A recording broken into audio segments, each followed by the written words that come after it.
I'm Mimi Pierre Johnson. Okay. So, you said a couple of things. A lot of the questions, some people have already answered it for me. So, there's one thing, I think he also has it, so I'm going to touch on that. One of the things that you say, and I think it's just a general thing with the Democratic Party now, you choose the people. You choose the people for the community.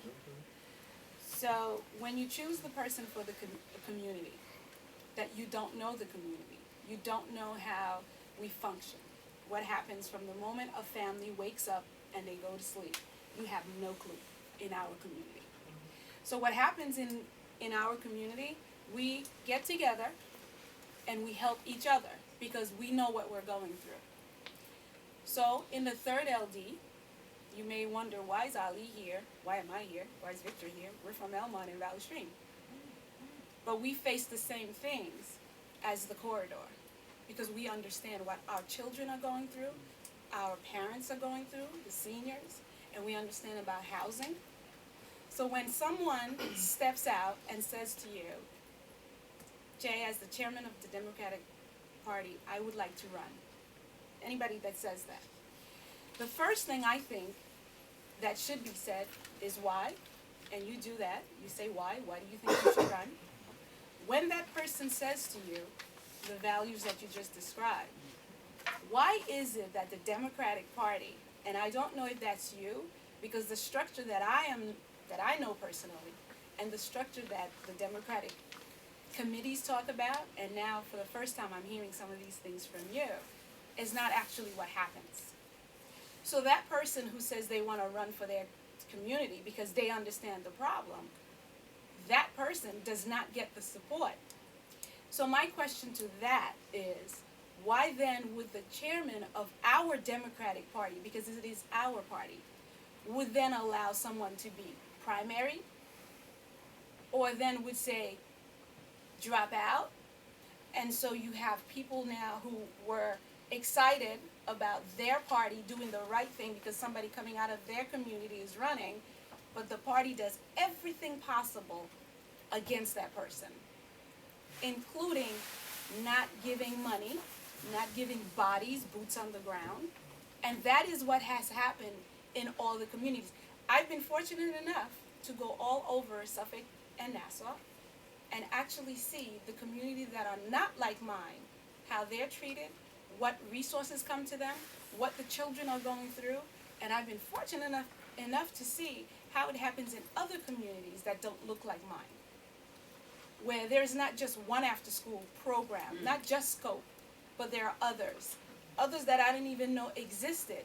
But a lot of the resources that come with the politicians that you have chosen to run and represent us, they take pictures of our kids and get all the resources. But then it doesn't come to us. In Elmont, I think it's down to like, what, 17,000 per student? When we need 25, that's in another area that don't really need it. Our kids are studying and getting Regents diplomas, where other counties and other areas are paying people to take the test for them. So my question to you is, if you know you have passionate people, and everybody in this room have some type of passion for their community, if you know, and if you said it, the values and the things that you want, it sounds like it's something that we would want.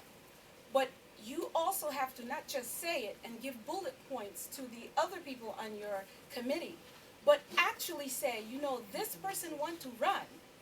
Let's back that person up. You don't do that.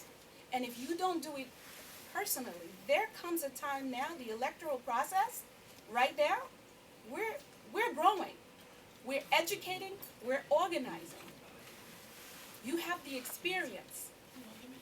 You can bring us there with what we know and the knowledge and what we feel for our children. I'm raising a black boy in America. There is no way that I can look at you and say, you're going to protect him and give him the best life. No, it's going to be the people in this room with the organizations that they have. They're the one that's going to do it.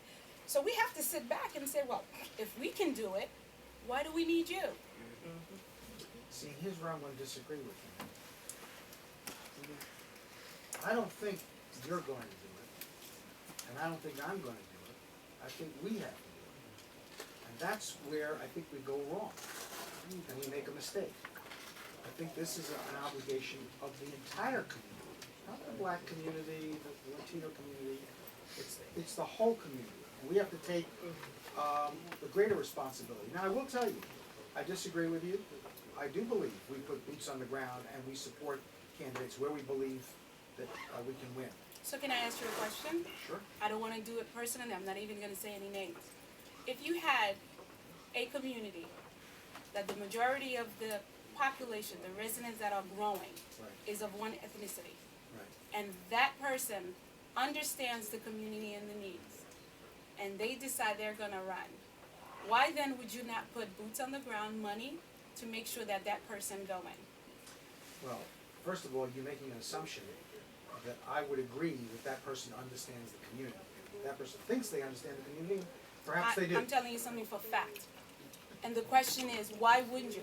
So if you can't answer that, I understand, because you know What I'm why? gonna say to you